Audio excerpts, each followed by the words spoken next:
இருந்த ஜென்ரேஷனை விட இப்போ இருக்க ஜென்ரேஷன் ரொம்ப பெட்டர்னு சொன்னால் உங்களால் நம்ப முடியுமா?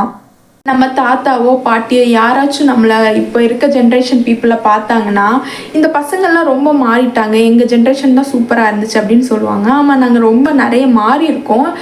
என்ன மாற்றிருக்கோங்கன்னா, நிறைய கெட்ட விஷயத்தை தான் மாற்றிருக்கோம், நிறைய நல்ல விஷயத்த கொண்டு வந்திருக்கோம். அந்த நல்ல விஷயம் என்னன்னு தான் இந்த வீடியோவில் நான் சொல்ல போகிறேன்.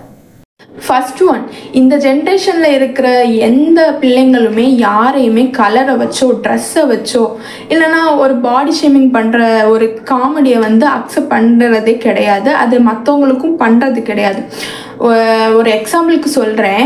இப்போ பாடி ஷேமிங் அந்த மாதிரி ஏதாச்சும் ஒருத்தவங்க பண்ணுறாங்கன்னா கண்டிப்பாக அவங்க 80s kit, 90 kit, 2K kit அந்த மாதிரி ஒரு ஜென்ரேஷனான பீப்புளாக தான் இருப்பாங்க. இந்த ஜென்ரேஷன் குழந்தைங்க கண்டிப்பாக அதை பண்ணுறதில்ல. ஒரு எக்ஸாம்பிளுக்கு என்னென்னா, மேரேஜ் ஃபங்க்ஷனுக்கே நம்ம போகிறோன்னு வைங்களேன், அங்கே இருக்க ஆன்டி அங்கிள் தான் என்னம்மா கருத்துட்ட, என்னம்மா வெளுத்துட்ட, என்னம்மா பருத்துட்ட அப்படின்னு அவங்க தான் கேட்பாங்க, சின்ன பசங்க கிடையாது.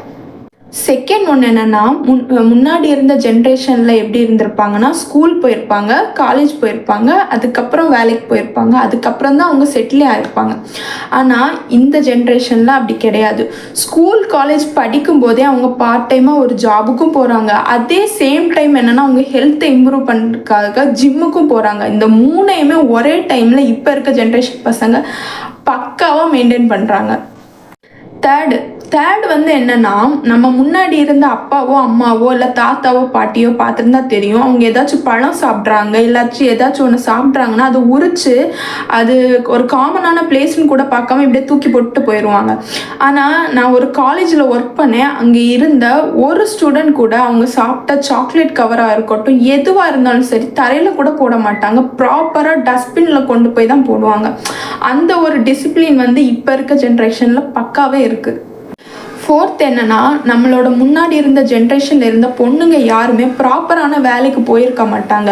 அவங்க டாக்டரே படிச்சிருந்தாலும் எவ்வளோ பெரிய படிப்பு படிச்சிருந்தாலுமே வீட்டுக்குள்ளே இருந்திருப்பாங்க. அவங்க எந்த ஒரு வாய்ப்பு கிடைச்சிருந்தாலுமே அதை விட்டுட்டு மேரேஜ் மட்டும்தான் ஒன்லி ஆப்ஷன்னு வீட்டுக்குள்ளே இருந்திருப்பாங்க. ஆனால் இப்போ இருக்கிறது பொண்ணுங்க அப்படி கிடையாது. இப்போ இருக்க பொண்ணுங்க எல்லா வேலைக்குமே போகிறாங்க, அவங்களுமே பிஸ்னஸ் ஓனர் ஆகுறாங்க, சிஓ ஆகுறாங்க. அந்த ஒரு டெவலப்மெண்ட்டை இந்த ஜென்ரேஷனில் நம்மளால கண்டிப்பாக கிளியராக பார்க்க முடியும்.